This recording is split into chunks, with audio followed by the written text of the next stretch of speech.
Happy Saturday. நான் உங்கள் PS. Welcome to the channel. Time வந்து ஒரு 6:35 ஆகுது. இப்போ கரெக்டாக எங்கே இருக்குன்னு பார்த்தீங்கன்னாக்கா தெரியல, மேப்பை பார்க்கணும். ஆக்சுவலாக சென்னையிலேருந்து ஒரு 4 மணிக்கு கிளம்பி திருவண்ணாமலை ஒரு 10 மணிக்கு வந்தோம். திருவண்ணாமலை சாப்பிட்டு அங்கே ஸ்டே பண்ணிட்டு அதுக்கப்புறம் ஒரு 2 மணிக்கு எந்திரிக்கலான்னு ஒரு பிளானில் இருந்தோம். 4 மணி தான் எந்திரிச்சோம். சரி, அதுக்கப்புறம் எந்திரிச்சு கிளம்பி அப்படி வந்து ஒரு 6:35 ஆகுது. இன்னும் ஒரு 114 கிலோமீட்டர்ஸ் இருக்குது கொல்லி ஹில்ஸுக்கு. ஆல்ரெடி என் ஃப்ரெண்டு வேறு அங்கே இருக்கான். ஒருத்தன் ஃப்ரெண்டு இருக்கான், சுபாஷ் பேர். அவன் ஃபோன் பண்ணி பேசி அவங்க எனக்கு ஒரு நம்பர் எனக்கு அனுப்பிச்சி விட்டு அவன் அந்த ப்ரோ கால் பண்ணி அந்த ப்ரோட்டையும் பேசி நீங்கள் மேலே வாங்க, ரூம்ஸ் நான் பார்த்துக்கிறேன் அப்படின்னு சொல்லியிருக்காரு. மேலே போனோம். இன்னும் ஒரு 114 கிலோமீட்டர் இருக்குது. ஆக்சுவலாக வந்து டீ போடலான்னு சொல்லிட்டு வண்டியை ஸ்டாப் பண்ணோம். ஒரு அருமையான ஒரு டீ ஒன்று அப்படின்னு நான் குடிச்சிட்டேன். ஃப்ரெண்டு போயிருக்கான். எங்கே ஆளே காண, ரொம்ப நேரம் ஆயிடுச்சு. போயிட்டு பாத்ரூம் வரோன்னு சொல்லிட்டு போனவன் எங்கன்னு தெரில. வருவானா மாட்டானா, மட்டும் கிளம்பிடலாமா வேண்டாம்ல. எம்டி சோலோவா ஓட்டுறதுக்கு பைக் வேற லெவலில் இருக்கு. ஆனால் சத்தியமாக பின்னாடி லக்கேஜ் ஒன்று வச்சு என்னால் ஓட்டவே முடியல. ஹைட்டாக வேற இருக்கானா, காலு பயங்கரமாக அந்த சேஃப்டி கார்டு ஒன்று போட்டிருக்கான். அந்த சேஃப்டி கார்டு மேலே கால் பயங்கரமாக இடியுது. ஸோ நம்ம கால் வைக்கிறேன்னா எனக்கு வந்து என்ன ஆகுது, இந்த இடம் அப்படியே இடிக்குது. ஸோ இது அப்படியே வந்து லாக் ஆகிடுதுன்னா இப்படிதான் வச்சு வந்து சைடில் தான் வச்சு வந்து ஓட்ட முடியுதா. ஸோ அடிக்கடி வந்து சின்ன சின்ன மேடு பள்ளம் அப்பெல்லாம் வரும்போது பயங்கரமாக வலிக்குது. இதுக்கப்புறம் எப்பாடி நீயே ஓட்டுறான் வண்டியை, நம்மளாலாம் வேணாம்ப்பா. நல்லா இருக்கான் பையன், பயங்கரமாக போகிறான், வேற லெவலு. ஐ லவ் யூடா தம்பி. ஓகே, ஃபைனலாக வந்து கிளம்பியாச்சு. நெக்ஸ்ட் ஸ்டாப் செட்டாக வந்து கொல்லி ஹில்ஸ் தான். பாய்ஸ் வரதுக்கு முன்னாடி சேனலுக்கு புதுசாக வந்து இருக்கேன், சப்ஸ்கிரைப் பண்ணிட்டு பக்கத்தில் பெல் பட்டனை வந்து கிளிக் பண்ணுறேங்க.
ஸ்டார்ட் பண்ணிருக்கோம். கீழே வந்து செக் போஸ்ட்ல இருந்து செக் பாயிண்ட் வந்து இன்னும் ஒரு 5 கிலோமீட்டர் வந்து மேலே வந்து ஏறி வந்துருக்கோம். ஒரு அரௌண்ட் ஒரு ப்ரோ இருக்குமா ப்ரோ, ஒரு 80-90 கிலோமீட்டர் இருக்குமா ப்ரோ? இன்னும் 26 கிலோமீட்டர் தான் மேலே. 20 ப்ரோ, 25 அப்படிதான் நினைக்கிறேன். லாஸ்ட்டாக பார்த்து இருந்தது. மேலே வந்துட்டோம். இன்னும் ஒரு 25 கிலோமீட்டர் இருக்குது. ஒரு 80 கிலோமீட்டர் நிப்பாட்டாமல் ஓட்டு வந்துட்டோம். இந்த பக்கம் வியூ பாயிண்ட் பாருங்களேன்.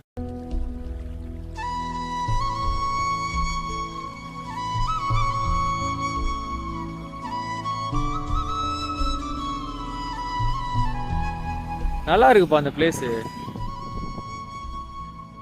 நடுவில் மட்டும் இன்னும் ஒரு நீ பார்த்தா ஒரு 50 வீடு இருக்குன்னு நினைக்கிறேன். 50 அதோட கம்மி தான். நடுவில் மட்டும் வீடு. ப்ரோ தெரியுதா ப்ரோ நம்ம வந்த ரோடு?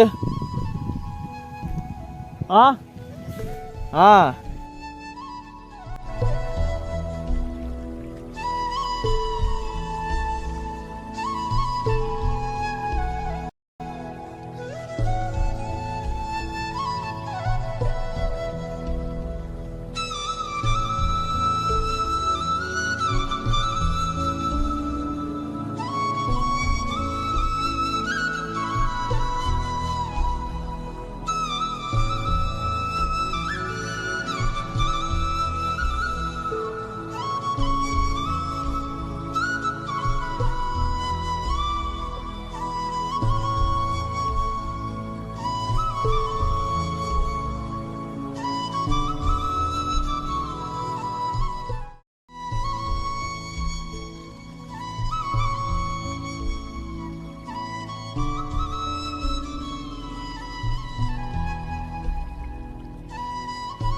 கை பயங்கரமாக ஷேக் ஆகுது அடி.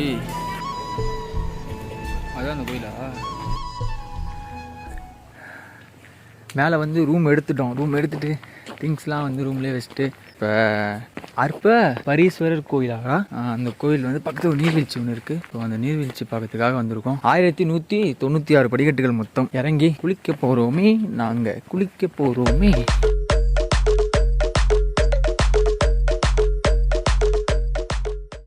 எவ்வளோக்குள்ள போயிருந்தோம் அவ்வளோக்குள்ள இதுக்கே தெரியாமல் போச்சு.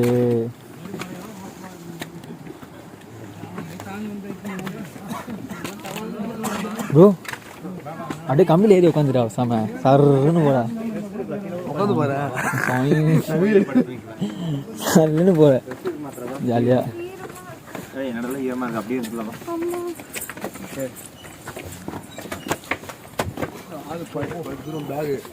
ஓகே ப்ரோ போகும்போது கூட நான் தூக்கிறேன்.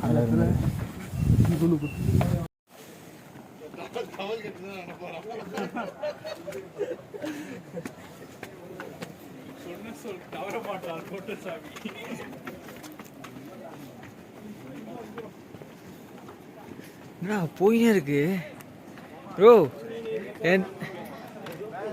மாறி மாறி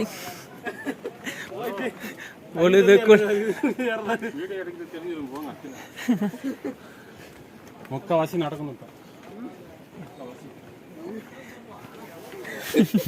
தெரியாது. ஓ ஐயோ ஆனால் பழுதுமலே ஏறி இருக்கோம். வாங்க பார்த்துக்கலாம்.